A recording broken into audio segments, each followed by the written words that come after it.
10 WWE botches that led to mass panic backstage. Number 10, The Miz fails to catch R-Truth, Raw 2012. On the road to WrestleMania 28, WWE presented a star-studded six-pack challenge on Raw. Despite the names in the match all being elite-level talents, there was a significant botch in the match that caused Triple H to lose it backstage. During a notable spot in the match, R-Truth performed a slingshot move to the outside, and The Miz was supposed to safely catch his former tag team partner. But The Miz messed up big time, as Miz failed to catch Truth, meaning that Truth had the most brutal landing imaginable. Truth was taken out of the match with immediate effect, and the game had justification for being annoyed, as it was a terrible botch from The Miz, as he had one job in that particular moment, and he completely failed at it. According to numerous reports at the time, Triple H gave Miz a stern telling off when The Miz came back through the curtain, and it was even said that most of the roster saw this confrontation go down. Number 9, AJ Styles rips his tights, TLC 2016. The main event of the 2016 TLC pay-per-view saw AJ Styles defend his WWE title against Dean Ambrose in a TLC encounter. The match remains vastly underrated and is mostly known for a wardrobe malfunction that sent Vince McMahon into a frenzy. AJ's pants started to rip when a small hole surfaced during a spot with chairs, and then when AJ performed a 450 on Ambrose through a table, that was enough to make the pants rip completely. AJ himself would discuss the wardrobe mishap during an interview with Sam Roberts, and this is what the former WWE champion had to say. Well, I remember going through those chairs and thinking, man, that really hurt my butt. I remember thinking that. I think that was after Dean went through the table. He said to me, oh bro, I think you're gonna need some new tights. I was like, oh man, I knew it was ripped, but I didn't know how bad. So I thought to myself, well, what are you gonna do? You just have to go on like nothing happened, and even though there was this huge tear and my butt cheek was showing, people kind of forgot about it after what we had done, after the finish of what we had done. I feel like we accomplished what we needed to do if people don't worry about my butt cheek hanging out and we were focusing on the match. Several reports, as well as James Ellsworth, who was involved in the final portion of the match, stated that McMahon was demanding the production team to not show any angles of AJ's rear end. McMahon was no doubt worried about the implications of showing AJ's backside during a live PG WWE pay-per-view. Number 8, Braun Strowman's verbal slip-up, Raw 2017. One of the things that's been made clear about Vince McMahon over the past few decades is that he has a bizarre infatuation with terminology. In 2017, Braun Strowman was delivering a promo in the ring on Raw, and Strowman would declare that he was next in line for a title shot. The phrase title shot was a no-go in the eyes of McMahon. McMahon was reportedly furious at Strowman for botching his lines. Mick Foley, who was backstage when Strowman had the slip-up, appeared on Lillian Garcia's Chasing Glory podcast, and he described McMahon's reaction as, I was about to go out there, right? Yeah. Just a couple weeks ago, and I heard Braun Strowman say, I want a title shot. And Mr. McMahon's behind the curtain and, at the board watching the monitor, he goes, oh, God, he goes, it's not a title shot. And I was thinking to myself, what is it? That's exactly what I was going to call it. When I went out there, you want a title shot. And then when I go out there, he's like, it's a title match. It's a match. And so if you ever wonder what it's like to see a 6'8", 380-pound behemoth get chewed out, you should have been there backstage. Number 7, Maven misses a dropkick, WrestleMania 18. The Hardcore title would be defended for the final time at WrestleMania 18 when Maven took on Goldust. This match is rarely discussed, as this was a time period in which WWE didn't seem to care about the Hardcore division. Whilst this was indeed the case, WWE and specifically Vince McMahon still wanted the Hardcore matches to be botch-free, so when Maven completely missed a dropkick on Goldust, the reaction backstage was one of panic and anger. Maven discussed the botch on the Cafe de Rene podcast, and according to the former Tough Enough winner, McMahon was mad as hell. One of my regrets is missing the trash can in WrestleMania, because I literally had one move. I go out WrestleMania 18 Toronto Sky Dome, and me and Goldust had a spot. He was holding a gold trash can. Hell, they even made it gold. And I went to do the drop kick, and I completely whiffed it, completely whiffed it. And then I'm thinking to myself, if that would have happened during the Taker spot at Rumble, I'd have been fired that night. Because Vince was mad as hell when I got backstage. And he was like, how the hell did you miss the trash can? Right. And the reason I always say I have one move, that's because that's what he said to me.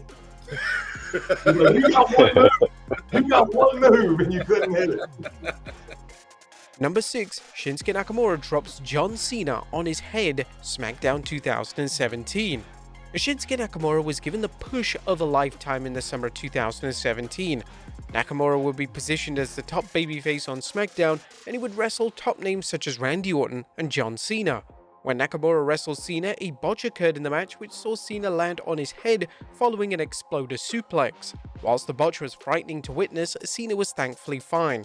Although Cena was okay, Vince McMahon was absolutely livid, and a report from Sports Illustrated stated, Sports Illustrated has learned that Vince McMahon was reportedly furious with Shinsuke Nakamura after last Tuesday's SmackDown.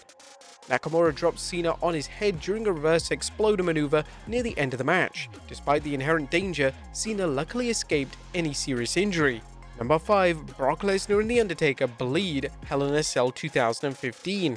PG Hell in a Cell matches have been hard to execute since 2008, as WWE have a strict no blood policy for all of their matches. However, this didn't stop Brock Lesnar and The Undertaker from delivering bloodshed in Satan's structure in 2015.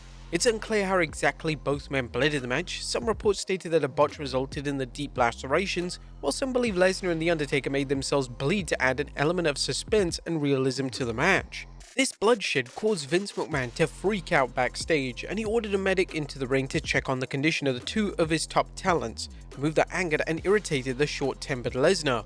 Number 4. WWE's negligent botch, King of the Ring 2001. One of the most infamous matches of the entire Attitude Era saw Kurt Angle and Shane McMahon collide in a street fight. The match in question took place at the 2001 King of the Ring pay-per-view, and whilst the match was highly praised, a reckless production botch led to McMahon being seriously hurt. One of the signature spots in the match was supposed to see Angle suplexing McMahon through panels of glass. This was supposed to be a sugar glass, however the WWE crew somehow botched this and implemented dangerous plexiglass panels for the spot in question. Vince McMahon quite rightly was fuming, and he almost stopped the match as he was concerned about his son's welfare. WWE at this point in time in 2001 were the biggest wrestling company in the entire world, and there was no excuse for this kind of error. Number 3. Triple H's spinebuster goes badly wrong at New Year's Revolution 2007. Triple H has had his fair share of injuries over the years, yet it was in 2007 when an unavoidable botch resulted in the game missing WrestleMania 23. Triple H teamed up with Shawn Michaels to take on Rated RKO at the New Year's Revolution pay-per-view event, and when the game went to perform a spinebuster on Randy Orton, his leg just gave way and he tore his quad completely. There were a few seconds of awkwardness, and this definitely translated backstage as one of the biggest matches on the show was in serious jeopardy. One of the biggest stars on the roster was lying in total agony. Just like it did in 2001, the game pushed through and somehow managed to continue the match without a hitch. Whilst Triple H was pushing through a career-threatening injury, the backstage scene would have been chaotic, as everyone backstage knew that Triple H wasn't going to main event WrestleMania 23 against Cena, and now the planned WrestleMania event was disappearing before their very eyes. Number 2. Becky wins WrestleMania 35. WrestleMania 35 saw the women's division take center stage as Becky Lynch, Charlotte Flair and Ronda Rousey main evented the show, marking the first time a female match had ever main evented the biggest show of the year. Whilst this was a historic moment, a heavily botched finish overshadowed what was supposed to be a celebratory moment for Lynch. As Lynch performed a crucifix pin on Rousey, Rousey failed to kick out. This meant that Lynch had won. The problem was that this was a botch, as it wasn't the planned finish. What followed was a tense and uneventful few minutes as the WWE commentary team and inevitably the backstage crew worked out what on earth to do. Michael Cole was too stunned to speak, and it was eventually confirmed that Lynch had indeed won the main event of WrestleMania. Rousey discussed the botch during an appearance on the Kurt Angle show. I didn't think my shoulder was down. I was trying to flatten out to put my shoulder more down. So like that's what was happening. I thought it was just the very tops of my shoulders. So I was trying to shimmy down. Right. So the actual backs of my shoulders was down, and I didn't know that he'd already started counting. Or that my shoulder came up during the shimmy. And number 1, Brock Lesnar lands on his head, WrestleMania 19. When Brock Lesnar landed on his head following a shooting star press attempt at WrestleMania 19, the atmosphere in the stadium changed. There was concern that Lesnar had broken his neck, and this concern extended to the backstage area as numerous wrestlers who were backstage at the event described the scene as chaotic and scary. Even though Lesnar was completely out of it, he was able to hit Kurt Angle with an F5 to finish the match, and this unfortunately became the talking point instead of what was a marvelous WrestleMania main event. But the chaos didn't stop there, as when Lesnar returned through the backstage area, he was kicking off as he was confused and heavily concussed. The unbelievable thing about Lesnar's botch was that despite Lesnar suffering a concussion, he missed barely any time away from WWE television, and he was competing again just a week or so later. But there you have it, folks, WWE botches that led to mass panic backstage. Be sure to leave your comments down below. I'll see you next time with some more wrestling content.